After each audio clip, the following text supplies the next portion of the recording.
Bismillah, salam alaikum wa rahmatullah, wa barakatuh. Je vais essayer de vous enseigner globalement qu'est-ce que le satanisme et qu'est-ce que le monothéisme.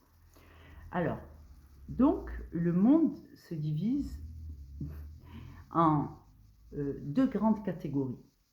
Ceux qui obéissent à la loi universelle, à la loi physiologique, à la loi du bon sens, parce que l'humanité répond à des obligations, d'accord, à des besoins physiologiques, à des besoins pour être sain de corps et sain d'esprit.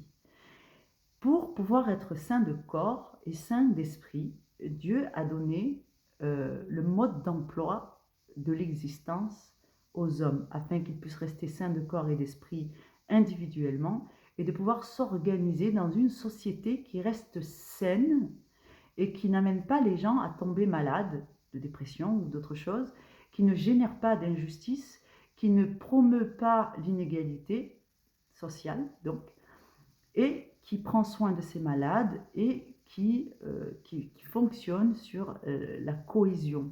Donc il faut une cohésion sociale. Tout ceci, toutes ces lois que Dieu a érigées pour que l'être humain se porte bien dans son environnement et que son environnement se porte bien, parce que quand l'humain est équilibré, il ne détruit pas son environnement, toutes ces lois sont les plus physiologiques du monde et elles permettent aux gens donc de vivre dans les meilleures conditions, en bonne santé et de garantir un bonheur individuel et collectif. Toutes ces lois s'apparentent au monothéisme, à la volonté de Dieu sur la terre pour ses serviteurs. Donc, moi j'ai tendance à considérer ce terme un peu familier, mais qui permet de bien comprendre que Dieu, en donnant une religion unique, d'un Dieu unique, et d'en apporter les réformes qui nous permettent d'être le plus en santé possible, sur le plan social et sur le plan humain, nous a donné le mode d'emploi de l'existence. Et donc, tout ce qui s'apparente à un bon mode de vie, un très bon mode de vie d'ailleurs, qui est très sain pour soi et pour les sociétés, pour les individus, et quel que soit l'âge, quelle que soit la physionomie de chacun, ça s'appelle l'islam. C'est-à-dire que quand on répond à ces lois, eh ben, on pratique l'islam, nous sommes soumis, et soumis, rappelons-le, soumis se dit musulman, musulman, et la traduction de muslim, rapportée en français, c'est juste la retranscription en arabe, donc muslim, qui veut dire donc musulman, mais en réalité, muslim, ça veut dire soumis. Donc, les musulmans devraient s'appeler des soumis, mais nous nous appelons des musulmans. Donc, alhamdoulilah. Donc, tous ceux qui suivent le monothéisme et qui respectent les lois physiologiques que Dieu a données à notre espèce sont des gens qui se soumettent à la loi qui est ordonnée, qui est donnée dans le mode d'emploi. Donc, mais qu'est-ce que le satanisme en somme? Le satanisme, c'est tout ce qui est contraire aux lois qui maintiennent la société et les hommes en bonne santé. Tout ce que Dieu a interdit, c'est parce que c'est délétère pour l'homme.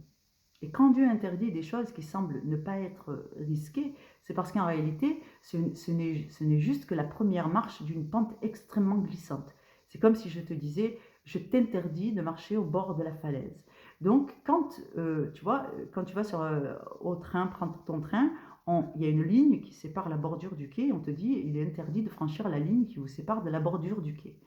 Quand Dieu dit, il interdit l'alcool, j'interdis la viande de porc parce qu'elle est impure et impropre à la consommation, j'interdis telle et telle chose, j'interdis la fornication, c'est parce que c'est la ligne qui vous sépare de la bordure de la chute. Donc Dieu vous a interdit ne serait-ce que d'effleurer cette ligne. Donc c'est une garantie supplémentaire afin d'être sûr de ne pas mettre le doigt dans l'engrenage, parce que toutes ces interdictions vont générer des mauvaises habitudes, et on se rend tous compte à travers nos propres expériences de vie qu'il y a une forme d'accoutumance. Donc l'habitude peut s'apparenter à une accoutumance, et pour d'autres substances comme l'alcool, il y a en plus l'addiction, qu'on appelle plus communément l'accoutumance. Donc en fait, on peut s'accoutumer à avoir une vie malsaine. Donc Dieu vous met extrêmement en garde contre ces aspects-là. Et donc tout ce que Dieu a interdit, c'est pour faciliter à l'homme la voie du plus grand bonheur. la santé, l'équilibre, le fait d'être indépendant. Maintenant, imagine-toi, tu as une addiction à l'alcool. Tu as l'habitude d'avoir une addiction au café parce que tu bois trop de café, tu n'es pas resté dans la juste mesure. Si tu ne consommes pas les choses avec mesure, alors que la loi dit consommer toutes choses avec mesure. Donc tu es boulimique, tu aimes manger, boire, festoyer, tu ne supportes pas les moments de silence, tu es toujours dans le bruit, toujours trop de musique, toujours trop de toutes ces choses. Tu as généré, tu vas développer une accoutumance très forte. Et donc c'est comme si tu étais un handicapé qui a besoin de sa béquille ou un dépressif qui a besoin de son cachet. Donc admettons que dans ces conditions, par exemple, tu vas à l'étranger de façon pressante ou de façon urgente, ou que demain tu n'as plus les moyens et que ton mode de vie change radicalement, donc tu n'as plus la possibilité d'écouter de musique, tu manges plus autant que tu avais l'habitude avant, tu ne peux plus te consommer en extérieur parce que tu n'as plus d'argent, et ainsi de suite. Tu vas te sentir complètement perdu de ne pas pouvoir accéder à toutes ces choses alors que Dieu t'avait déjà enseigné de ne pas consommer à outrance des choses dont tu pourrais pouvoir vivre sans. Donc en fait, tu ne peux plus te libérer d'une accoutumance. Donc c'est une absence de liberté. L'accoutumance, là, pour le coup, avec ces habitudes, ces mauvaises habitudes, te prive de liberté. C'est-à-dire que tu devrais pouvoir aller dans n'importe quel pays. Si tu n'as pas la possibilité de trouver un café, tu ne vas pas péter les plombs. Si tu n'as pas, tu n'as pas la possibilité de boire un verre de rouge ou un verre de whisky tous les jours, eh ben, tu vas pouvoir y survivre. Si tu n'as pas la possibilité d'acheter du tabac ou de trouver un bureau tabac à l'étranger où tu es, bah, c'est pas la fin du monde. Tu ne seras pas privé de ton bonheur d'être à l'étranger. Alors que si tu as toutes ces habitudes qui sont devenues addictives, tu vas te sentir oppressé, en manque d'une façon de vivre. Donc tout ça, Dieu nous enseigne qu'en fait, être dans la juste mesure, c'est une garantie extraordinaire de ta liberté psychologique, ta liberté émotionnelle, affective, ta liberté physique, de ne pas être dépendant, tributaire de toutes ces choses. Donc la vraie liberté, c'est Dieu qui l'offre. Et il l'offre à travers un mode de vie qui nous donne en plus généreusement, alors qu'on aurait pu passer toute notre vie à essayer de le découvrir sans avoir des livres pour nous le révéler. Alhamdoulilah. Donc, l'essence même du satanisme, c'est quoi? C'est d'inciter l'homme à considérer qu'il n'y a pas de mal là où Dieu nous a mis une mise en garde. Et de façon sinueuse et sournoise, de nous emmener sur des terrains de plus en plus glissants et de négliger donc la parole divine. Et quand on arrive à de tels niveaux d'addiction, les addictions s'appellent entre elles et se renforcent. Quand on a l'habitude de beaucoup manger, et on a l'habitude de beaucoup boire de café. Quand on a l'habitude de beaucoup boire de café, on a l'habitude de beaucoup fumer. Quand on a l'habitude de beaucoup fumer après chaque café, on a l'habitude de faire telle et telle action. Et donc, en fait, on a normalisé des excès en tout genre. Là, je ne parle même pas des grands crimes. Là, je parle juste des prémices, c'est-à-dire les premiers pas qui sont déjà très limitants pour l'être humain. Parce que déjà, quand on arrive là, quand on regarde à la fin du mois le budget financier que ça représente, on se dit ça c'est déjà un problème. Quand on regarde notre stress lorsqu'on n'a pas le temps d'arriver au bureau tabac avant que ça ferme et qu'on va passer la soirée sans cigarette par exemple, ou qu'on n'a pas acheté le café pour demain matin et que ça déjà ça nous met en stress, ou que, et ainsi de suite, là on se rend compte que déjà on a beaucoup de facteurs stress dans la vie dont on pourrait se passer. Donc cette voie de la tranquillité, quand elle est altérée, on est déjà dans le fait d'enfreindre les lois divines. Et donc, le satanisme commence toujours par des petits pas. Les gens pensent que le satanisme, c'est forcément la religion où voilà, il faut faire des messes, il y a des trucs, des boules pour voir, des trucs, faire des rituels et ainsi de suite. Mais le satanisme, la vraie définition du satanisme, c'est ça. C'est tout ce que Dieu a interdit, le satanisme l'autorise. Donc, comment savoir si vous avez des comportements que Dieu désapprouve dans votre vie? Eh bien, commencez à regarder quelles sont les lois que Dieu a érigées et tous les conseils, tous les rappels à l'ordre, tous les bons comportements que Dieu a soulignés quand vous lisez le comportement des prophètes, quand vous lisez la vie des prophètes, par exemple, les récits, qu'on dit, les récits prophétiques, regardez votre livre, lisez-le, prenez le temps de noter les règles que Dieu a établies et tentez de vous y conformer le mieux possible parce que c'est le mode de vie qui permet aux gens d'être sains de corps, d'esprit et donc d'accéder au vrai bonheur, à la vraie liberté et surtout au vrai chemin de droiture parce que c'est en choisissant ce chemin que Dieu a validé et agréé pour ses serviteurs que vous trouverez le plus grand soutien du Créateur. Donc, plus vous obéissez, et plus Dieu vous soutient. Plus vous obéissez, et plus vous recevez la grâce de Dieu.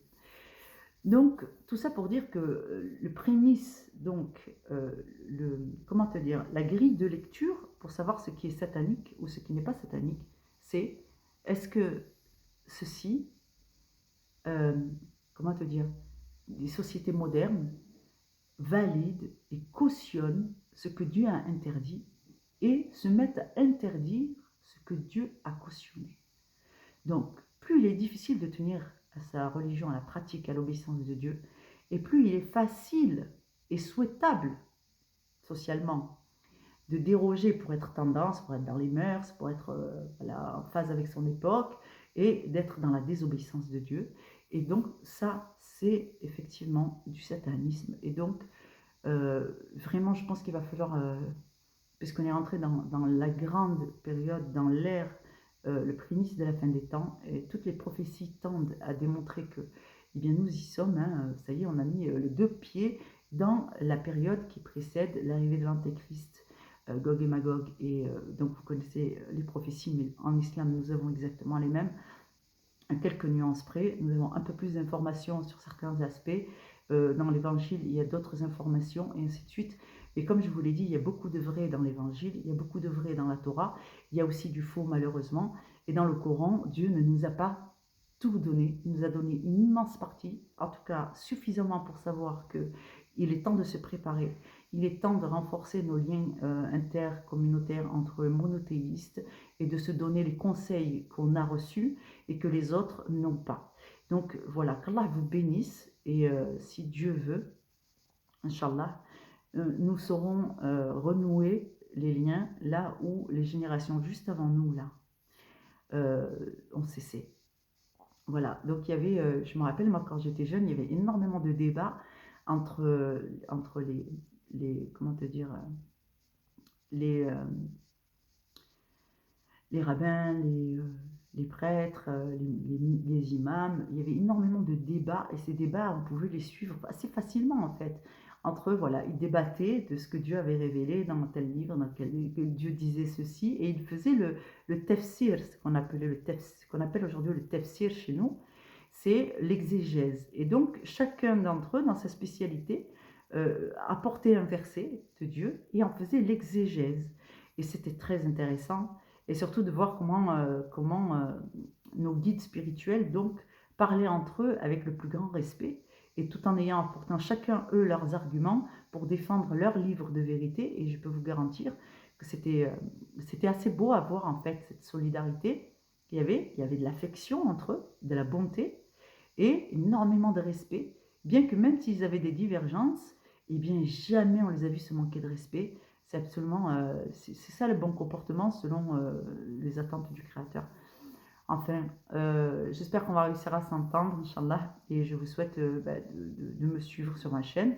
Comme ça, on va pouvoir encore échanger. Si vous avez envie de laisser un commentaire, je laisserai les commentaires ouverts sur cette vidéo. Salam alaikum.